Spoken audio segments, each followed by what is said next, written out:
এখানে কিন্তু আমি রমজান মাসে 1 মাস ধরে কিন্তু ভিডিও করতে আসি নাই। দেখেন জায়গাটার কিন্তু অনেক পরিবর্তন হয়ে গেছে। 1 মাস পরে আসলাম এখানে ভিডিও করতে। দেখেন জায়গাটা দেখে কিন্তু আমার কাছে অন্যরকম লাগছে।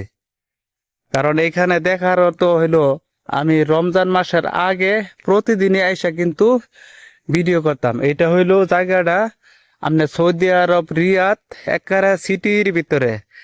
চারিদিক দিয়ে দেখেন একেবারে বিল্ডিং, অফিস, আদালত সবকিছু এখানে। কিন্তু এইখানে মাঝখানে অল্প একটু জায়গা আছে, শুধু বিল্ডিং সিল্ডিং করার বাকি আছে। আমি ক্যামেরাটা ঘুরায় দেখাই, কিন্তু চারিদিক দিয়ে কিন্তু বিল্ডিং, অফিস টফিস সবকিছু একবার সিটির ভিতরে। এখানে প্রতিদিনই আইসা ভিডিও করতাম এখানে। তা আমি আবার ঈদের পরে এখানে আসলাম, যাই দেখি এখানে একটু ভিডিও করি।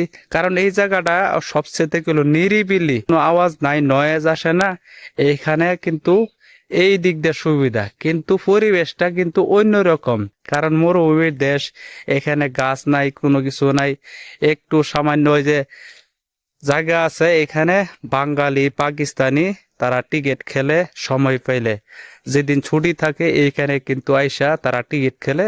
অন্য অন্য পার্কের মধ্যে অন্য লোকজন খেলাধুলা করে, কিন্তু এখানে অনেক লোকজন আমরা হারা থাকি, ওই জায়গা থেকে আইসা এখানে কিন্তু তারা খেলাধুলা করে প্রায় বিকালে।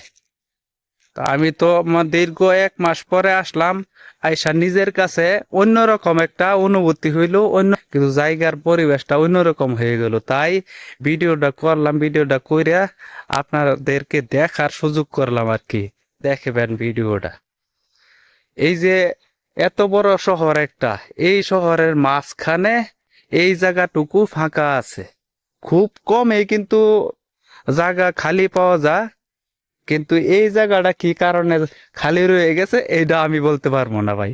এইটা তো গভর্নমেন্টের ব্যাপার, এই দেশের ব্যাপার, এইটা তো আর বলতে পারি না। কিন্তু এখানে আমরা একটু সুযোগ পেলেই কেউ ভিডিও করে, কেউ খেলাধুলা করে, কেউ ঘোরাফেরা করে। একটু দেখা যাচ্ছে বিকাল বেলা একটু ঠান্ডা পড়লে অনেকজন আসে, আইসা এখানে ঘোরাফেরা করে। তা আমিও মাঝে মধ্যে এখানে আসি, প্রায় ডেলি আসি, কারণ আমার ভিডিও করা লাগে, ডেলি ভিডিও করা লাগে। 2টা পেজের মধ্যে ভিডিও দেওয়া লাগে। এই কারণেই আমি দৈনিক এখানে আইসা ভিডিও করার, কারণ এই জায়গাটা চিল্লাচিল্লি নাই, কোনো নাই, যাই ঝামেলা নাই। এই কারণে এই জায়গাটা সুযোগ সুবিধা পাওয়া যায় এইভাবে আর কি। কিন্তু গাছ নাই, তো পরিবেশটা একটু অন্যরকম আর কি, মরুভূমির দেশ। যাই হোক, ভালো থাকবেন সবাই, সবার জন্য দোয়া করি। এদিন আমাদের বাঙালি ভাইয়েরা খেলাধুলা করতেছে এখানে টিকিট খেলে। তো খেলাধুলার জন্য কিন্তু মাঠটা তেমন সুবিধা না, তারা তারপরেও খেলাধুলা করে, যাদের বেশি শখ তারা কিন্তু খেলাধুলা করে।